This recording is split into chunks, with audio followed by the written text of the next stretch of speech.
Today I'm going to show you how to make this really easy beginner sourdough bread. This is olive oil and Italian herb sourdough bread, and it is so easy and so delicious.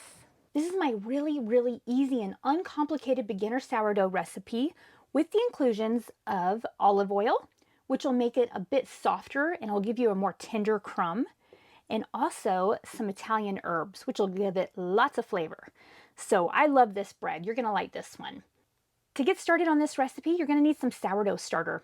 This is my really good, strong, established starter, Hester. Now, if you are struggling with your sourdough starter, or you need some as a gift, or you just want to try mine, I have my sourdough starter, Hester, available on my website.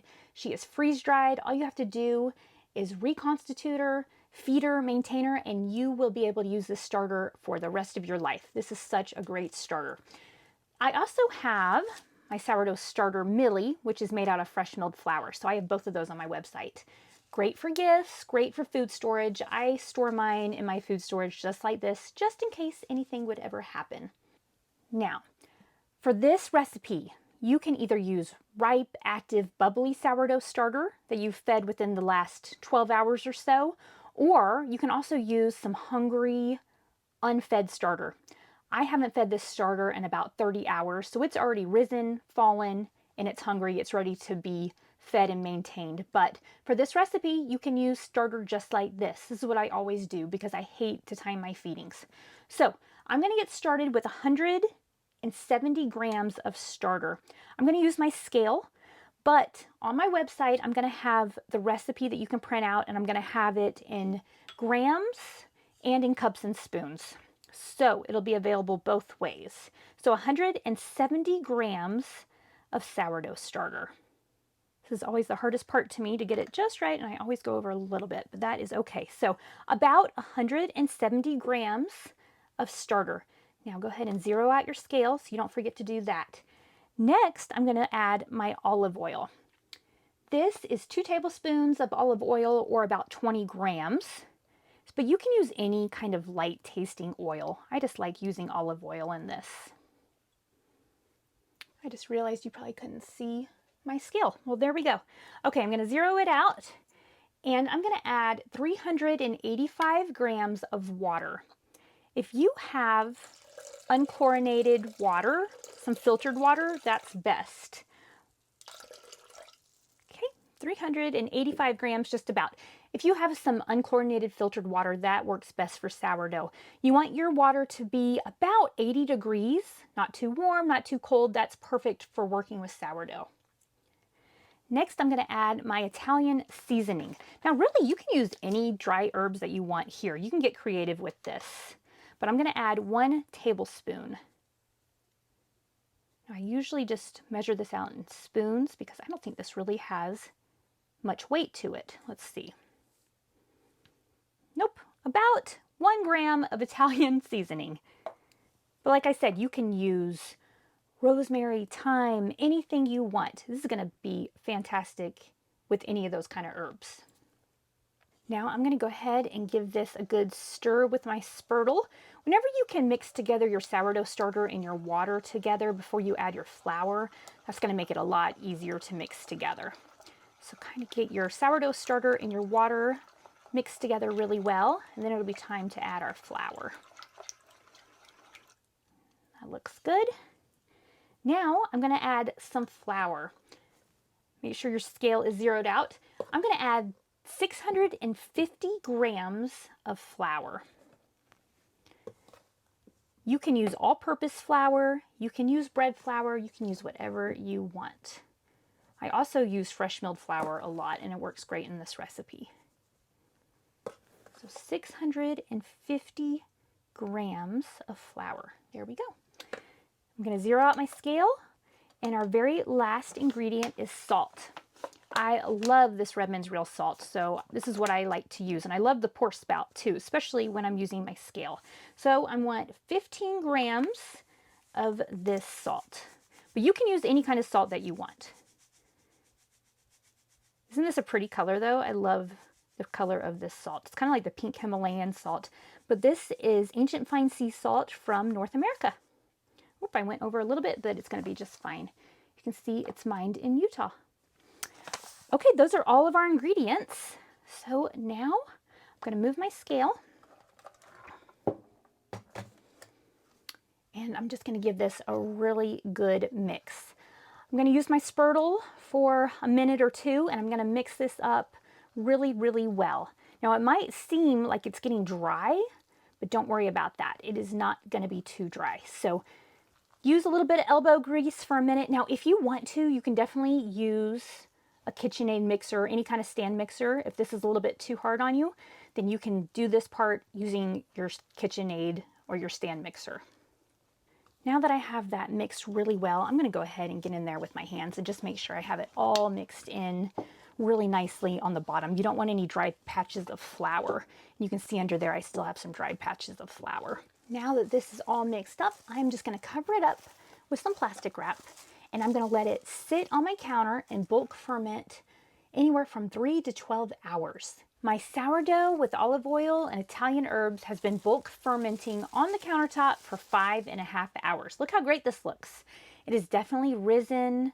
It looks fantastic. Now it's time to do the shaping step. And this is actually a stretch and fold and a shape all in one. So you're going to grab it from one side, pull up, see how stretchy it is, and pull it to the other side. So take your dough. It does help if your hands are wet. I forgot to wet my hands. My dough is nice and sticky right now, and that is okay. Your dough can be very sticky.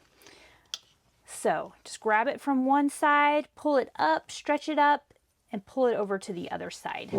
And this is considered a stretch and fold, and we're also shaping it into a nice ball of dough.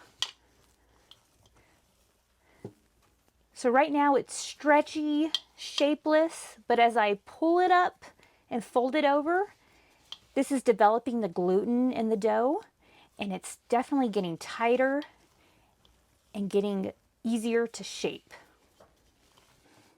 I just like to go around the bowl and do these stretch and folds several times until I feel like my dough has changed. It's very easy to feel when it's changed. It goes from being very, very stretchy and sticky to much less stretchy. Now my dough is still sticky, and that is okay for sourdough. So it's looking good. It's come together into a nice ball. Now I'm going to just cover this back up with my plastic wrap, and I can leave this on my countertop and bake it in about an hour. It'll be ready for that. Or you also have the option of throwing it into your refrigerator and letting it stay in there for several hours, up to overnight or a few days until you bake it if you want to. I do like to put it in my refrigerator. I think you get a better oven spring if you put a cold dough into the oven. So I'm gonna go ahead and put this in my refrigerator for a couple hours, and then I'm gonna get it out, score it, and put it in the oven to bake. So I'll show it to you then. Now it's finally time to score our dough and throw it in the oven to bake. Now I like to do a cold bake, which means that I like to put my dough into a cold Dutch oven, put the cold Dutch oven into a cold oven, not preheated, and then turn on the oven. So it makes it really, really simple. Now let me show you what I like to use. I really like to use these trivets. These are Lodge cast iron trivets that'll go in the bottom of your Dutch oven. And this just helps the bottom of your sourdough bread to not burn or scorch or get a little bit too hard and crunchy. It really helps. So that's what I do. I have 2 of these because oftentimes I'll bake 2 loaves of sourdough bread at a time, have 2 Dutch ovens going in my oven. So I like the trivets, but don't use these trivets without using parchment paper or a sling, because it'll get stuck all in there. I'll show you. I did it my very first time using these. I got it all stuck in there. I really like these. This is great if you're having trouble with your sourdough bread getting a little bit hard and crunchy or a little bit burned on the bottom. Okay, now let's take a look at our dough. Look how good this looks. Now, like I said, after shaping, you can just let your dough sit for an hour, throw it in the oven to bake, or you can put it in the fridge for a little bit. I ended up letting this go overnight in the fridge, and it's risen really well. It looks great. I really like putting a cold dough into the oven to bake. You get a better oven spring, so you'll get a higher risen loaf of sourdough bread at the end. So I like that. Another bread making tool I've been using recently that's been making my life a little bit easier is this silicone bread sling. This thing makes it so easy to put your bread into the Dutch oven and get it out of the Dutch oven. I really like it. It is a tool, you don't have to have it, but it does make life a little bit easier, so I'd recommend these. Now, I'm just gonna get my dough out, and I'm gonna put it right on top of this silicone sling. Okay, now my dough is a little bit sticky, and that's totally fine for sourdough. So I'm gonna take this dough and just put it right on the middle of this sling. Now, you can also use parchment paper if you'd rather do that. That'll help a lot too. But I'm gonna go ahead, I'm gonna take this bread loam and I'm just gonna do a simple score. I'm gonna do a star. And if you wanna do a star, basically you do an asterisk. And when you score your dough, you wanna go about 1/4 to a 1/2 inch deep in your dough. So I'm just gonna do this really simple scoring, but it'll make it look pretty. Here's my really simple star or asterisk score. You definitely want to score your bread. It does look pretty, but it also serves really important purpose. This helps your bread to not burst while it's baking in the oven. Now, I'm gonna put this into my Dutch oven. See how easy it is to lift it up and just put it right on in there? That is so nice. Now I'm just gonna put the top on, and these will stick out, which makes it nice for when you want to take your bread out. Now it's time to bake this bread. I'm going to throw this into the cold oven. I'm going to turn the oven on to 450 degrees, and then I'm going to set a timer for 1 hour. At the end of an hour, I'm going to take the lid off. I'm going to lower the temperature to 425 degrees and let this brown up just for about another 10 minutes. And then this bread is going to be done. So I'll show you all the steps. Let's just throw it in the oven. It's been an hour. It's time to take the lid off. Oh, look at that gorgeous loaf of bread. I love getting a little peek at it right now. Okay, I'm gonna go ahead and put this back in the oven. I'm gonna reduce the temperature of my oven down to 425, and I'm gonna let this bread brown up just for about 8 to 10 minutes. Okay, y'all, check out this olive oil and Italian herb sourdough bread. Look how good it looks. Isn't that a gorgeous loaf? Oh, it just looks so good, and it smells so good. So let's go ahead and get this out of the Dutch oven. Look how easy it is to get your bread out of the Dutch oven using a bread sling. That just makes a world of difference. I love that. Then I'm not struggling trying to get the bread out, trying not to burn myself. It just makes it easier. So I like the bread slings. Now remember, we used the trivet inside of this Dutch oven. So let me show you the bottom of the bread. Let's see if it made a difference. This bread is really hot. Okay, yes, look at that. You can see it's not too browned, not burned, not too crunchy. You can see right here around the edges where the trivet wasn't, that it got a lot darker, a lot harder. So I am glad that I used the trivet. I like the trivet. Now another thing that you can try is putting a cookie sheet under the rack where your Dutch oven is. That helps with the burning too. That's what I used to do, but I really have better luck with the trivets. So that's just something that you can try if you want to. Now I'm gonna go ahead and put my bread on this wire rack, and I'm gonna let it cool for a little bit. Now with sourdough bread, you should let it cool for a little bit before cutting into it so you don't get a gummy interior. But usually I don't let mine totally cool. A lot of people let theirs go all night. I never do that. I like warm bread. So I'm gonna let this cool for a little bit, and then I'm gonna slice into it and we'll check it out. This olive oil and Italian herb sourdough bread has been cooling for a couple hours, and I'm ready to cut into it. Let's go ahead and slice into the middle and check out the crumb.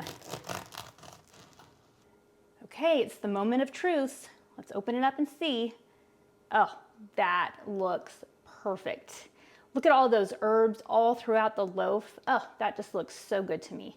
Now the olive oil really changes the texture and the crumb of your sourdough bread. It definitely gives you a more tender crumb, and it makes your bread overall a little bit more soft. Go ahead and cut into this little piece right here so I can take a little bite. Looks good. This tastes so good. These Italian herbs just give it so much flavor and really elevates the sourdough bread to the next level. This goes great with pasta, soups, salads. And you know what I make sometimes out of this? I make pizza crust out of this dough a lot of times. This makes 2 pizzas. I just get it out of the fridge, I roll it out, add some tomatoes and cheese, and it makes a great lunch. If you're looking for a better way to keep your bread fresher longer, check out our handmade beeswax bread bags. They're reusable and free from plastics. They'll be on our website, robinonthefarm.com, along with the printable recipe for this delicious olive oil and Italian herb sourdough bread. Thanks so much for being here with me on Robin on the Farm. I'll see you next time. Robin's in the kitchen, dough beneath her hands, wheat from the fields and eggs from her land. Sunlight through the window, a warm golden glow. She's working hard to make that dough. With flour on her apron, loving each knead,